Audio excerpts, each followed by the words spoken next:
All right, we'll get going. I know there'll be some more people in here, but just so we have time to hear from our guests and get questions. Hello. Hi, everybody.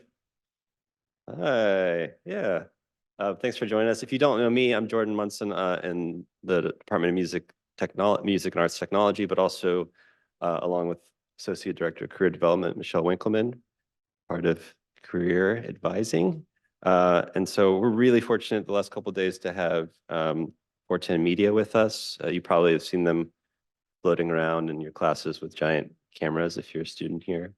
But also happy to have them to talk about just kind of their career path and I would say like non-traditional career path for a lot of people. So good to hear from them. So FourTen Media is a production company born from the partnership between filmmaker percussionist Kevin Eichenberg and Evan Chapman here. Kevin and Evan's unique background as classically trained percussionists has allowed the duo to create fresh and musically authentic visual representations of works in the contemporary classical and pop worlds. Their work has been featured by major press outlets, including the New York Times, Alternative Press, NPR, Mental Floss, Paste Magazine, Q2 Music, and I Care If You Listen, among others.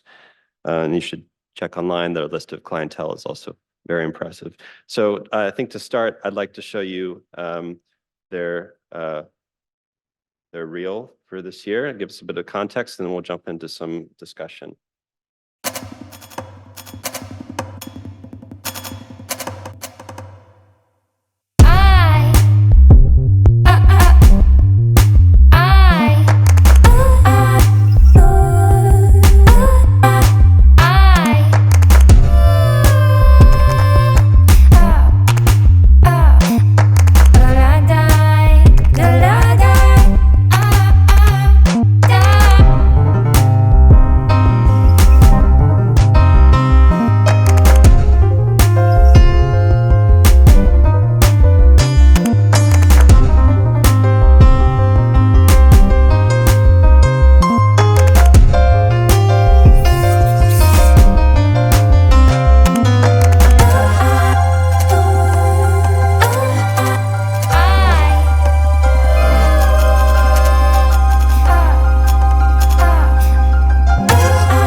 All right. Thank you all for being here. I'm going to get us started with the conversation.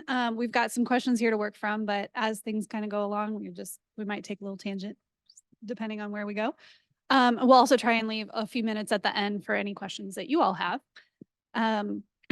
So just to give us a little bit more context, I wanted to ask, how do you describe your work to people that have zero context for it? Like you're sitting next to a stranger on a plane and they ask you what they do, what you do.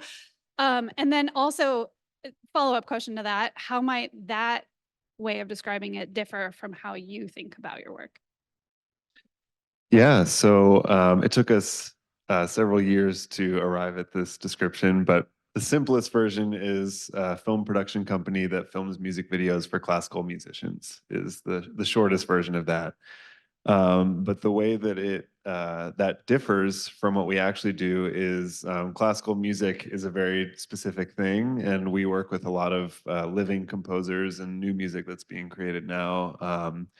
And in addition to music, also other art forms. We film a lot of dance. We film a lot of visual art and different, different artists and collaborations. So classical musicians is maybe the main thing that we do, but we branch out both in terms of genre, farther out from classical music, and then also just in terms of not just musicians, but artists in general. So. Is there, I mean, why classical music? Was it what? Can you talk about your background, your educational background, like what led you to this kind of niche? You know, Yeah, totally. why even classical Why, music? why'd we do this? Yeah, so as Jordan mentioned, Evan and I are both percussionists, and we've known each other since elementary school. We went to the same elementary school, middle school, high school together and everything. Different colleges though. But we were both percussionists and drummers all throughout those kind of beginning times. And kind of just by the nature of playing percussion, like most of the music that we were playing was contemporary music, because 300 years ago there wasn't that much percussion music being written.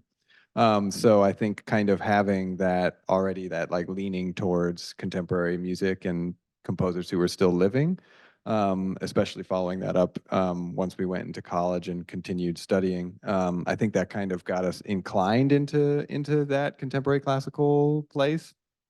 And then after high school, I went to American University in Washington, D.C., and I studied music and film, which was nice because American University is not like a premier conservatory of music in any way, but they really let you kind of take what you want from it, which was really helpful for me, who kind of wanted to combine things and not just be someone who wants to just study music. So my percussion teacher, who was a fantastic percussion teacher, but I was like, I also want to do a cover of this Radiohead track and make a film for it on my senior recital. And she was like, oh, okay. It just kind of was down with kind of whatever I wanted to do, because there wasn't that like strict classical kind of through line, which I definitely appreciated.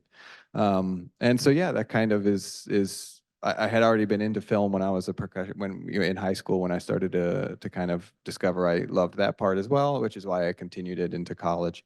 And then while I was in college, it just kind of kept combining the two, and yeah.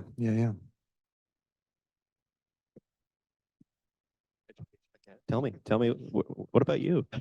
I went to school here in Indiana, a fellow Hoosier, down in Bloomington, and grew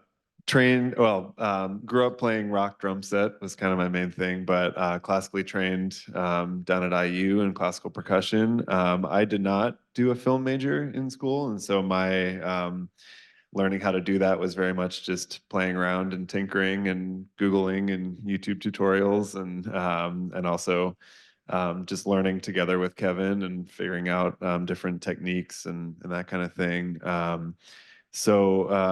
Went through music school and then graduated, and we kind of reconvened after we both went our separate ways for college, and made the company. Okay, let's dig into that part of the story a little bit. How did FourTen happen? Sort of from the point of reconnecting to making the decision to kind of go full time with it. Yeah, so right after college, I stayed in like the DC, Baltimore area. We both grew up outside of Baltimore in a little town called Ellicott City. And I kind of stayed in that area for like a year and a half, 2 years. And I just kind of freelanced weddings for a couple years, which was fine. And paid the bills, which was good. And then Evan and I were kind of both doing things separately, but the same thing. We were working with musicians, trying to bring the style that we were interested in into that world. And then we kind of both realized that there was a niche that kind of needed filling within the classical world, because the classical world is rather delayed when it comes to its adoption of technology. So they kind of only realized that video was really helpful, and which was helpful for us because it waited till 2016. But yeah, so we just kind of started working with clients, and both kind of realized that that was something that might be feasible for us to try to make a full-time thing. And that's when I moved up to Philadelphia, and Evan was already up there in Philadelphia, and we kind of gave it a go.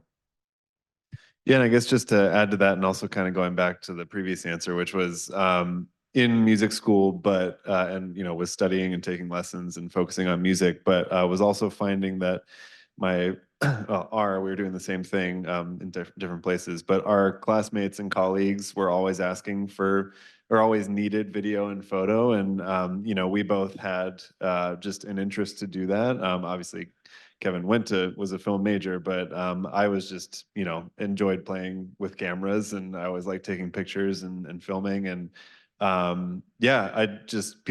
word got around that I had a camera and liked using it. And so, I was getting asked to film recital videos and take headshots for upcoming, applications, or filming filming auditions, like audition tapes and that kind of thing. And so, it kind of just like caught on like wildfire, whereas like I was the one in the school that liked using my camera. And so that's kind of where that type of work originated. And then it just continued after graduation, whereas like we kept filming these kind of recitals and live performances, and then teamed up and gradually, pushed it towards the direction of creative music videos, as opposed to just documenting live concerts and recitals, but actually, putting a directorial stamp on our films. And yeah.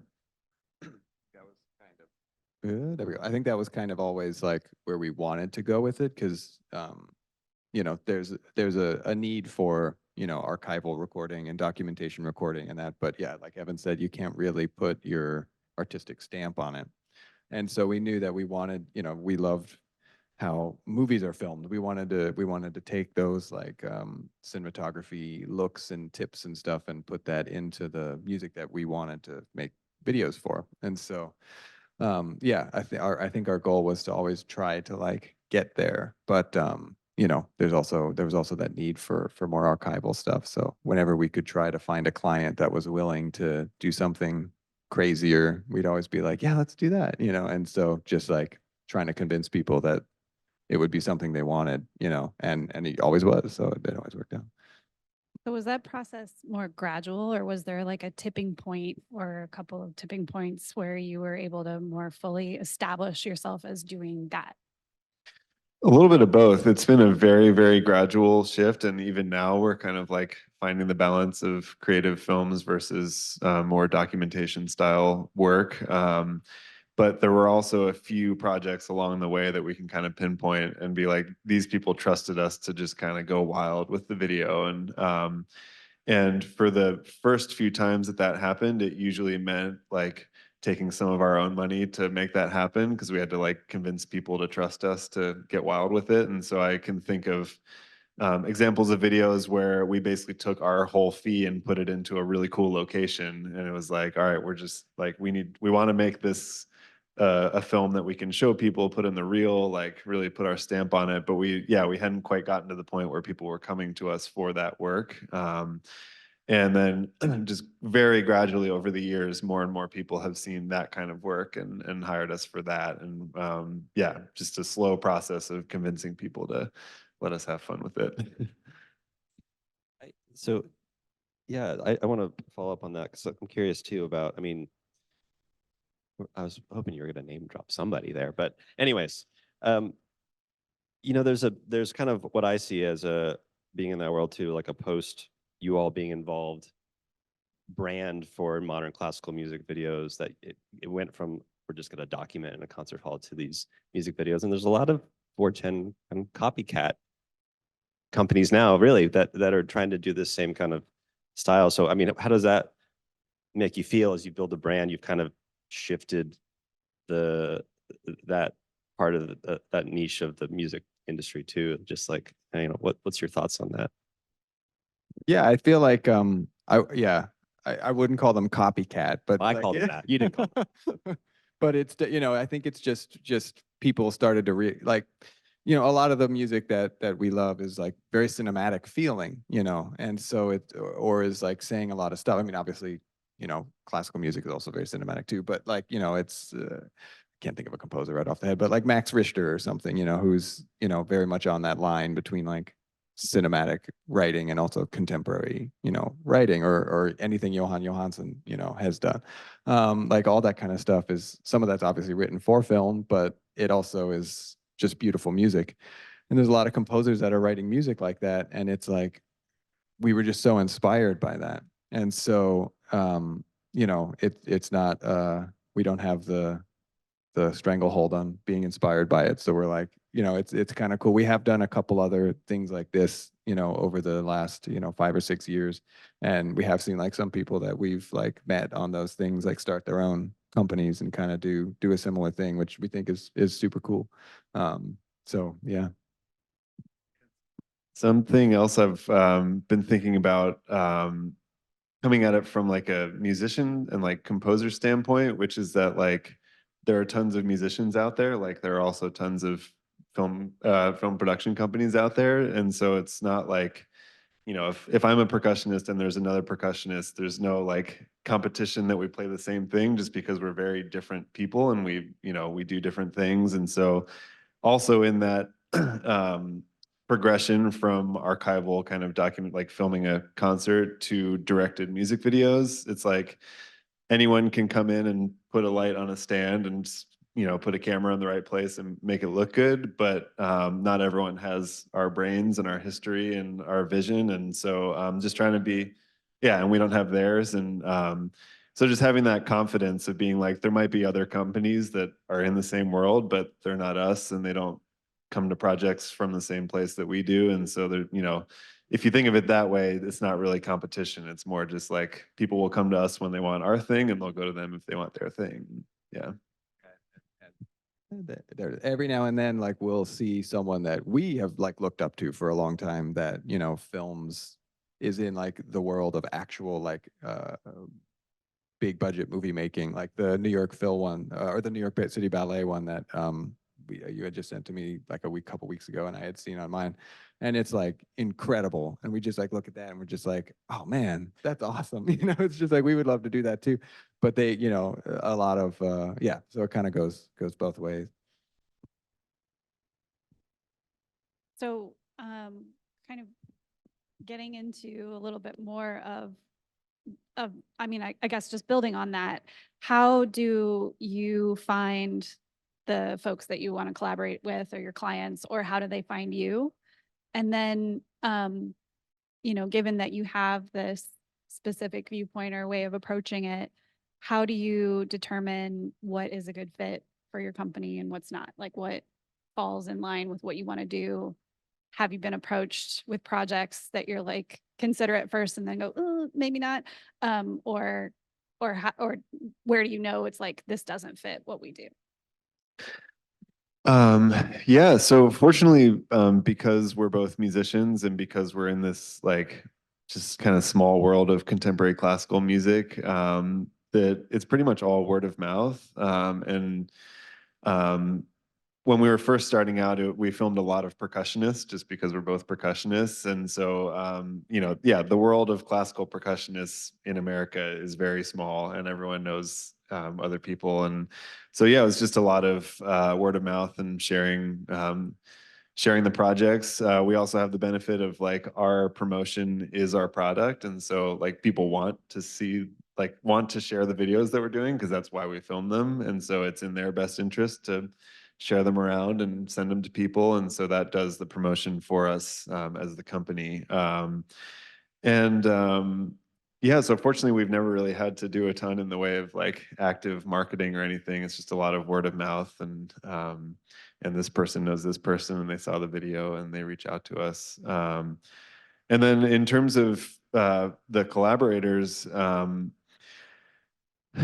it's yeah, there are sometimes projects that come our way that we don't immediately connect with the music or the artist or whatever it might be. In those cases, we try to find some nugget that we might connect with and see if we can focus in on that thing or expand on that thing. It's actually been pretty rare that we've just had a project come in where it just truly feels like there's nothing we could do with it. Usually when we aren't agreeing to projects, it might be just a scheduling thing or a budget thing or a logistical thing. But I feel like that hasn't happened as often as you would think. It's we get yeah, usually we can find something in a project that interests us. And even if it's maybe not the whole work, it's like, all right, well, we really like this thing. And yeah. Yeah, I feel like sometimes it's I feel like I can only really think of like one or two projects that came across in the last like 2 years that we were both just like, like maybe not, like I don't know. And Names. but yeah, it's not very often. Yeah, usually it's like, yeah, we can find something in there. And sometimes that means like there was like one example where a project had come through, and we didn't dislike the project, but there was like one movement that we were like really stoked on, and we were like, can we do something extra with that just that movement, and then basically pitched it to them to be like, you could use this as a trailer, so that it feels like it's a totally different, because the rest of the piece, they just wanted us to film the piece in a cool location, so they wanted like the whole piece, but we were like, well, what if we did one other thing and elevated it and didn't have any of the musicians in it or something, but just for that one movement, just as an extra thing. So yeah, we try to like find an angle that we can approach each project that inspires us in a certain way. And yeah, usually it works out. I think that makes a lot of sense that, since the clients are mostly coming to you and it's from this world that and move in really easily, that kind of maintains the integrity of the brand kind of on its own. But that makes me wonder if there are ways that you guys want to stretch in the future or expand on that, and like what might that look like? It was a surprise question. Sorry. Nice question. I mean, kind of going back to that same idea of the trajectory of documentation to directorial, I think we're just always in search of like putting our artistic and creative stamp on things. And it's always fun for us to just go a little more narrative or abstract or whatever it might be. And so I think with every new project that comes in, we've been talking about this recently, of like, even if someone comes to us, and you were kind of just talking about it with the last project you brought up, but even if someone comes to us with like, I want to film a performance video, it's like, cool. In addition to that, could we also do this other small thing that's purely kind of like a creative idea? Or can we like have a conversation and maybe we actually do just make this project into a interesting narrative, smaller thing, and so smaller in terms of duration or whatever. So yeah, that's one. I think moving forward, we're always interested in just as much as we can turning projects into a real like, yeah, directed, intentional thing.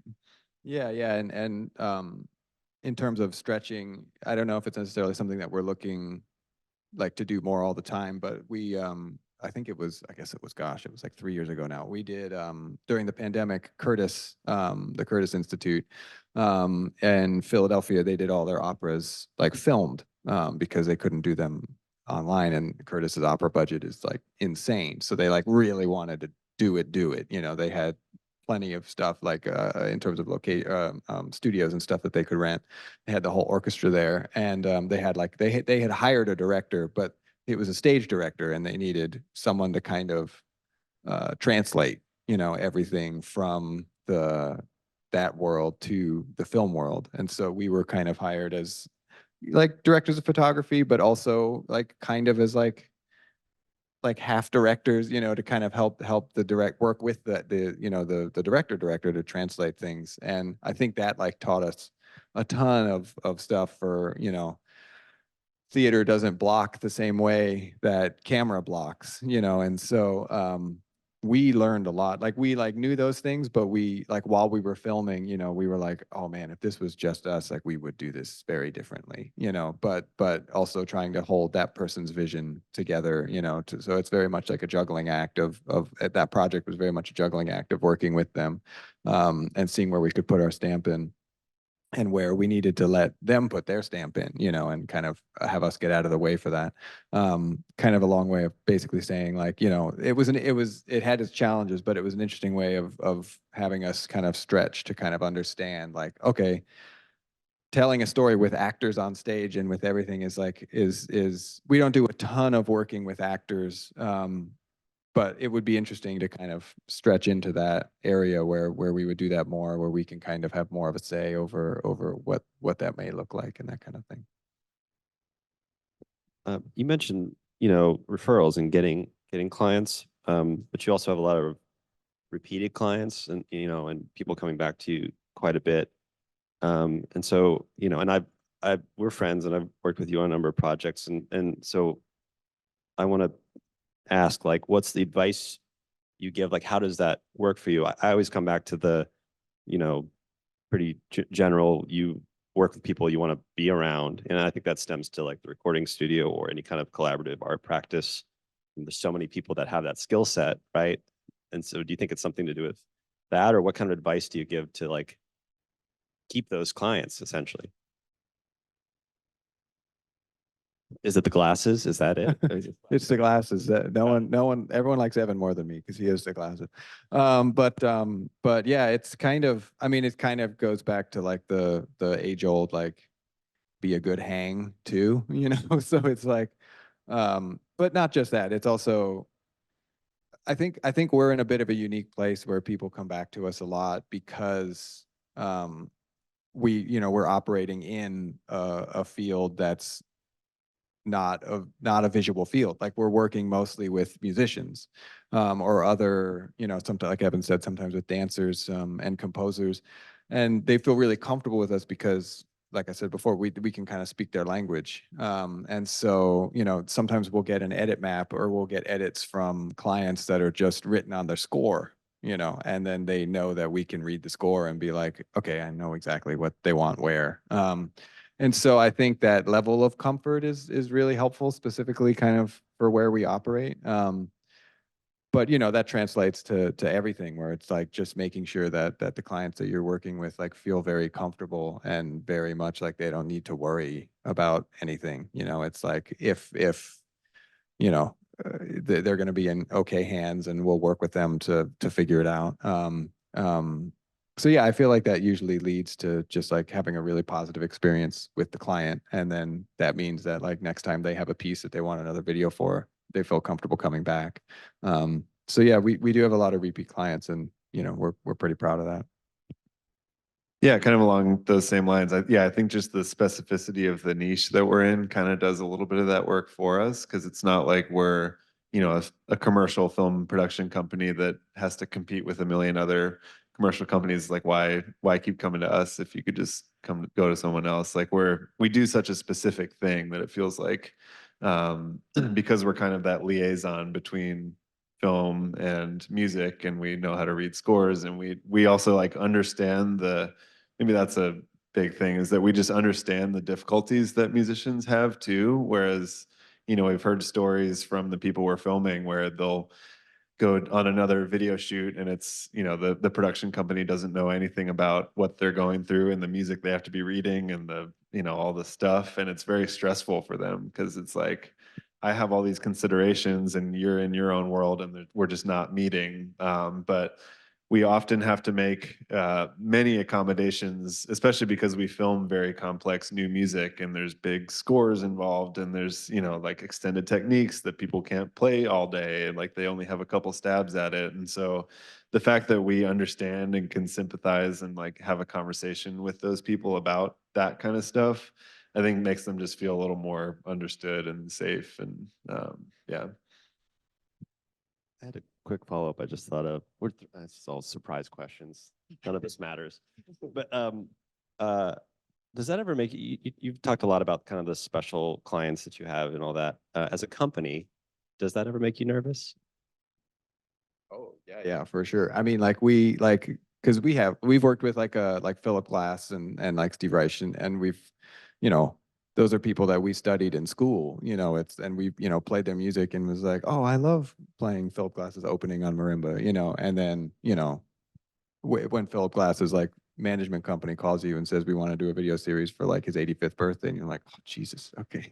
And so like, there's still definitely some element of like nerves when that kind of thing happens. Yeah, so we can definitely still get a little starstruck sometimes, and making sure it's like we did hit record, right? Just like make sure everything's right. And yeah, for sure.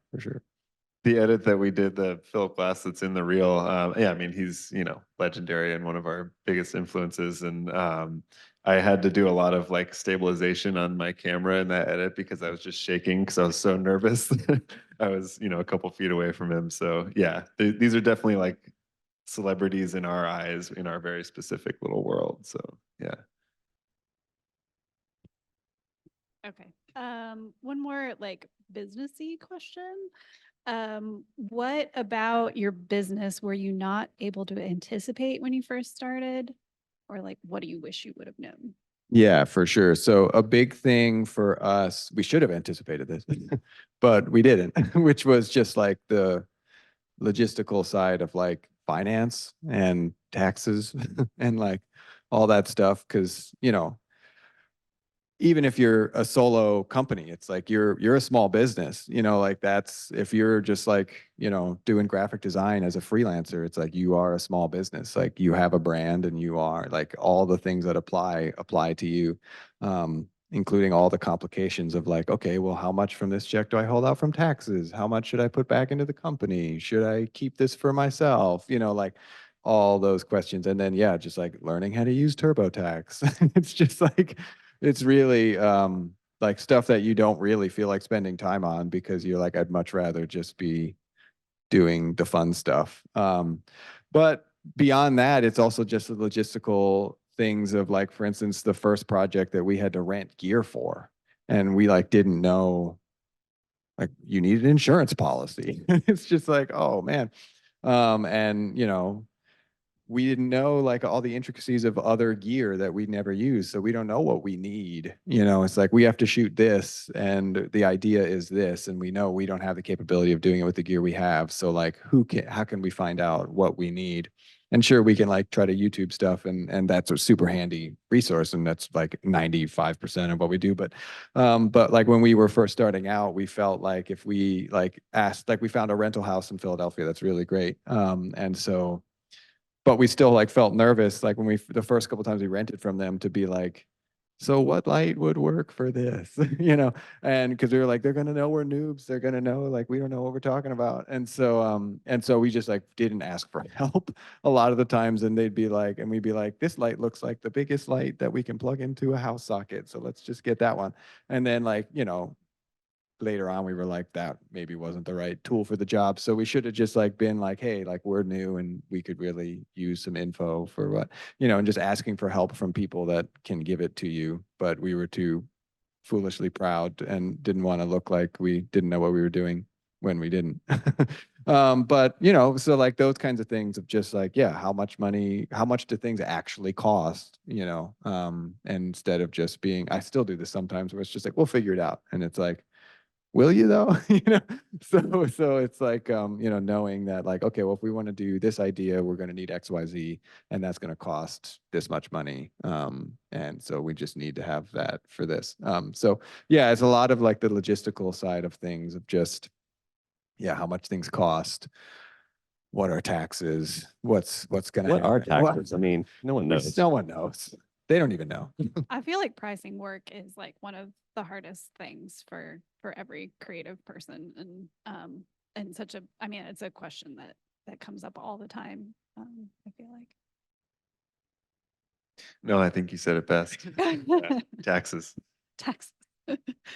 That's a good question, actually. I mean, like pricing work and client facing like that. Like, I know we have a hard time in the arts with imposter syndrome and valuing your work, and how did that evolve? I mean, I know probably one of the things is, you know, you get some projects that you can point to and say, well, now we're worth this, you know, Philip Glass, now we're worth this after Philip Glass, right? So how do you determine some of those things? Yeah, so I mean, kind of going back to that same comparison of like our production company versus just like a commercial production company, we're often doing work with people who have very little experience filming videos, and you know, instead of getting hired by like a serial company to film their commercial and they know all the people who need to be on the set, and you know, it's like those prices are just pretty industry standard, and it's like, if I want this thing, I got to pay pretty much this amount, and it's pretty set. Whereas every project is a new adventure for us, with often with somebody who hasn't ever filmed a video before, and it might just be them hiring us by themselves. Maybe they got a grant, you know, to get the video, but we're just talking like to the trumpet player, and it's like and it's like, what do I need to film this video? And so we have to do a lot more just convincing and conversation and just talking through like kind of every line item. And that can be pretty tough, because sometimes there are things that we know would make a project way cooler, but they look scary on paper, and we kind of have to like convince the clients, like, you know, show them lots of references and like talk them through our process. So yeah, it's not quite as easy of a plug and play of like, we're going to do this studio day for this ad. We know that a director, a cinematographer, a camera operator needs to be there. It's like, yeah, we just kind of have to have these conversations pretty much starting from scratch pretty often, of like what things cost and why we need them there, and why this light is 2 times more expensive than this one. And then yeah, just from the pricing side of things, it's just been a very, very slow process of gradually raising the rates. And but I also think, because we personally just really like this music that we get hired to film, that can also make it tough, because we often get project inquiries where we like love the piece so much, but they have no money, and that can be a really tough spot for us to be in, because we can see how amazing a video would be, and we just know that they don't have the resources to make that happen. And sometimes that's where like the sacrifices can come on the company's side. It was like, we feel so strongly in this that maybe we'll cut our rate in half or something for this one day, just so we can afford this location or piece of gear or whatever. So if we didn't care quite as much, like, once again, going back to the commercials, like if it's just another day of filming a toothpaste ad, it's like, I don't care. But because we like oftentimes very emotionally connect with the music, it's like we have a personal drive to make the video good and beautiful, and sometimes that takes some financial sacrifices. Yeah, and it was like when we first started, obviously, like our rates were lower than, you know, what they are today. And so it was like it's always, you know, a tough thing to find out, like, when should I be more expensive, you know, or when is it worth it for me to be more expensive? And then it's scary too, because you're like, well, if we raise our rates to this level, looking at our past year, then we wouldn't be able, you know, a third of the clients we work with can't afford us. And so it's like a question of like, I remember we talked to the guys from So Percussion about it, or and a couple other people, and who was a group that we work with a lot from the very beginning, and was just like, when is it like the right time to raise your rates? And they were basically like, you know, when you know you're worth it. And it's like, that's true. But then also you have that fear. And they were like, you know, what kind of naturally just seemed to happen. And, you know, it didn't seem like this was good advice, but it seems to be what happens, which is just like more other clients will fill those gaps, you know, where it's like, sure, now like the more like people that are still in college that have no money that are hiring us to do stuff, maybe they won't be able to afford us now, but it almost opens us up to a whole other tier of client that are expecting, you know, to pay that much. And it kind of like that transition kind of naturally happened, but it is like a scary time to be like and a hard time to know like when is the right time to raise your rates, because, you know, you feel like you have the track record to prove it. And, you know, it can be complicated to figure that out, but I feel like when you know, you know.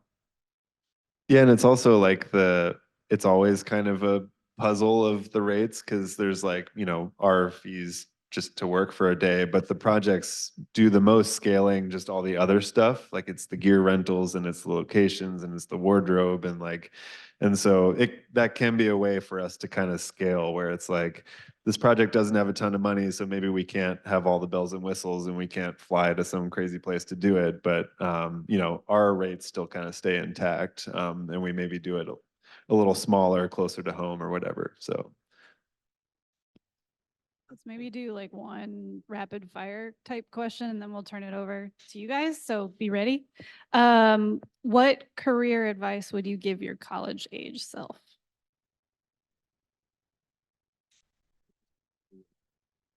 Yeah, you should know. Think of college, Kevin.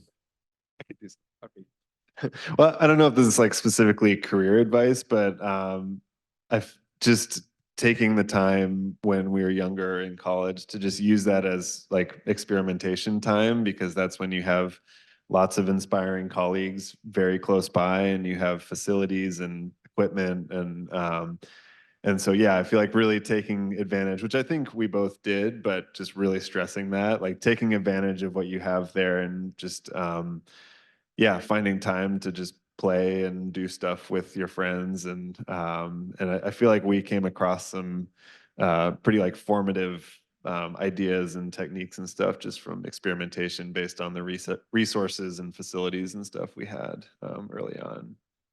Yeah, and I feel like also kind of going along with that is like now is definitely the time when you're going to find the most people who will work with you for free because that changes very quickly right after college.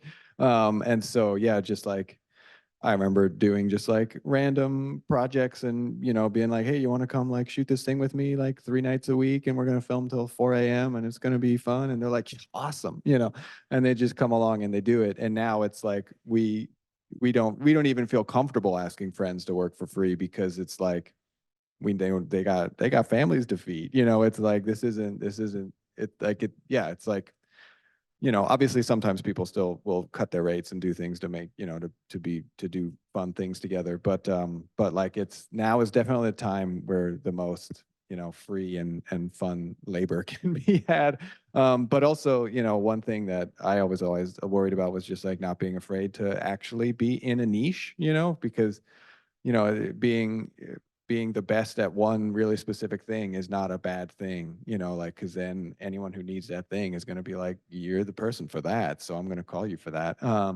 And that can permeate in ways that you never, you know, that you wouldn't even think about, where you're just like, I can't think of an example right now, but, you know, it's like you're the best at sewing sweaters. I don't know. And like you're like, why am I good at that? But then everyone likes sweaters, but then maybe someone who really likes putting designs into sweaters is going to reach out to you. And you know, so it's like you never don't be afraid to be specific, I guess. Be the sweater person. Right. Cool. All right, let's take a couple of questions. I know everyone's gonna get to class here. Yeah, I saw your hand first.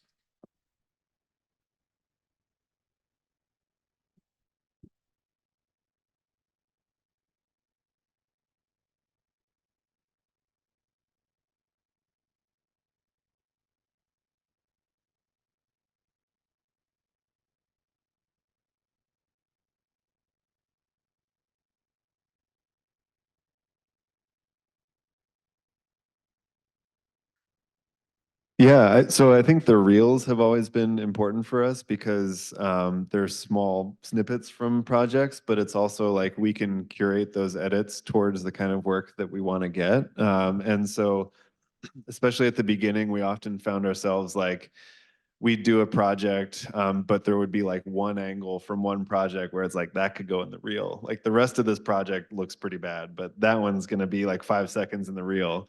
And then just amplifying those as much as possible. So, you know, kind of cobbling together a minute, minute and a half of work that we were really proud of, even though maybe 95% of the other jobs didn't look great and they weren't the kind of music we wanted or kind of videos that we wanted to be making. So yeah, I feel like the reels have been a good way to just show people what we do and what we can do. And it's easier to kind of find like one really cool shot from a project and say like, this is why you should trust us because we could do more of that. Yeah. Daniel, you had a question?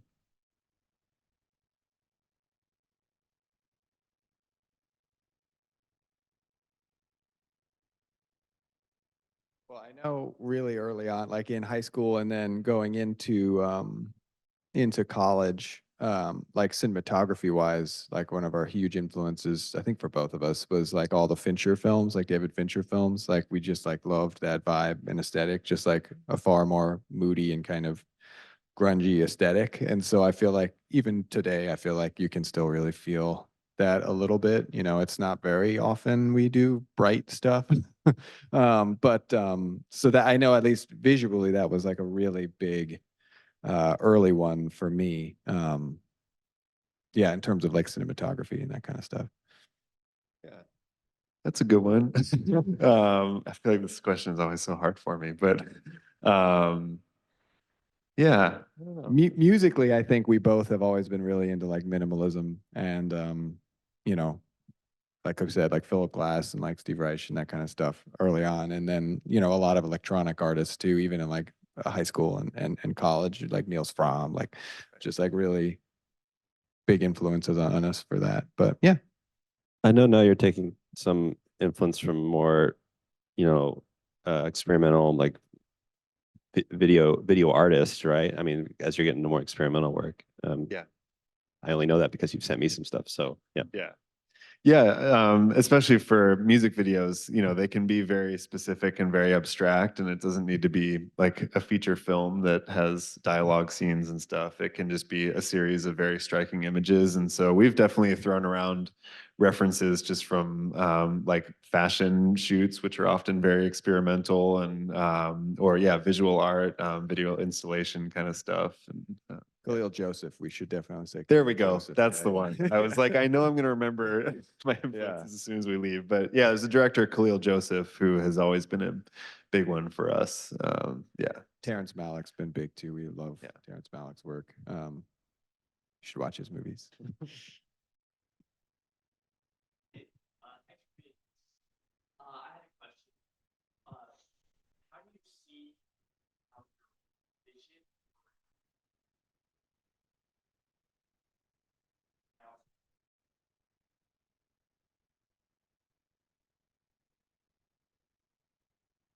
He's a plant, that one. I could say something. Yeah. I mean, it's kind of like a specific nitty-gritty thing, but kind of summarizes the thing where like the shift from multicam to or like lots of cameras to single cam has been a thing. And so whereas at the beginning it might have been we're hired to film a concert, so we're going to bring in a bunch of cameras and film it from every angle. Now it's we both are behind one camera and very specifically setting up shots that are for that one camera. And so that I think kind of summarizes also once again that transition from documentation to more film narrative directed, where it's like this is very much an image for this one camera, and we're going to curate and tailor everything to that, versus just pointing a bunch of cameras at the same thing and hoping that it comes together. It's a great metaphor. I think we may need to end it there. We're at 11:50. Yeah, sir. We got another class coming in. If you all have some follow-up questions, maybe we can stick around. And so thanks for joining us. Sorry about the Thank you. hard out.